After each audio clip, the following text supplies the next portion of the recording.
this offense. Dennis, when he wasn't there in the playoffs, it was like a meltdown. Everybody was standing on their own, not sure what to do.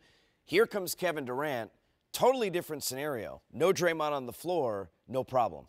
No problem, because the system's still there. Even though Draymond brings so much to the table, you bring in Kevin Durant, Livingston, everyone else steps their game up. Even Kevin Looney only played 19 minutes, but those were meaningful 19 minutes. He had 6 points, couple rebounds, so he did what Coach Kerr asked him to do. Come in, play solid, don't try to do too much, and that's what he did tonight. 6 blocks for Durant. And 8 assists. I mean, think about that. Come on. 8 assists, 6 blocks, coming from a guy that people say, I don't always want to play defense, but what he understands for this team right here, especially with no Draymond, he's got to pick up his rebounding, his defense, his intensity, and everything. And this is the thing I love about what Golden State did by bringing in Durant.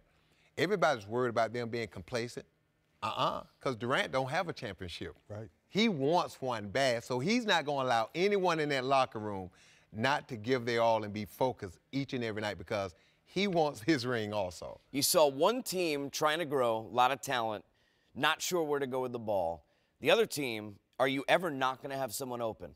Legitimately, every time down the floor, somebody's going to get open. Well, with the offense that Steve Kerr has, put in place, there's a lot of cutting, a lot of moving. Not one guy standing in the post clogging up the lane. So there's always someone open. Now, on the defensive side of the ball, you have to pick your poison. Do I leave him open, leave him open? We was kind of teasing early in the game. Let Zaza get all the layups you want, because those other 3 guys, you know what they're going to do to you. You know, one thing in a losing effort, and I know you had an opportunity to spend a lot of time with him as a coach, Zach LaVine, going back to that, the growth of him to be a guy who could shoot the outside jump shot. We know about the aggression inside, 31 points, 5 times he went behind the arc and got a 3-pointer. I think we're really seeing the growth of a player that's a star. In case the most amazing thing is that he's only about 65 or 70% of what he's going to be. You know, that last move when he drove to the basket where the announcer said he should have dunked the ball, and he should have, or better yet, you're down 9 points. Find your teammates for that 3, and that's going to be the other part. Right now, he's just figured out how to get a shot for himself.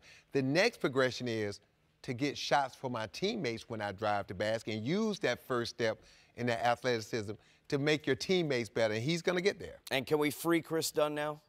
I mean, can we free Chris Dunn, please?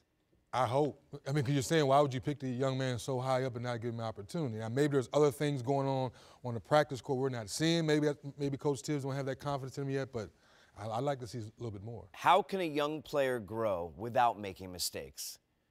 Well, and that's the thing. Right? All players, basketball is a game of mistake. Who makes the fewest? And with young players, you have to understand going in, they are going to make a ton of them. And you have to bite your lip, and some of them you have to live with. Now, the thing you're not going to live with is when you're coaching them and they're making the same mistakes. As a coach, make different mistakes. Show me that you're learning from your past mistakes, and I can live with the new mistakes. But the thing a coach is not going to live with, when I'm coaching you and I'm watching film with you and I'm teaching you, I'm not going to live with you constantly making the same mistakes over and over again. But young players have to play. You got to empower them and give them confidence. And every now and then you got to pull them back. But for the most part, you got to let them play, because this time next year, you don't want to be developing players. You want guys understanding who and what they are. That's 11 in a row for the Warriors. They're as good as advertised, people.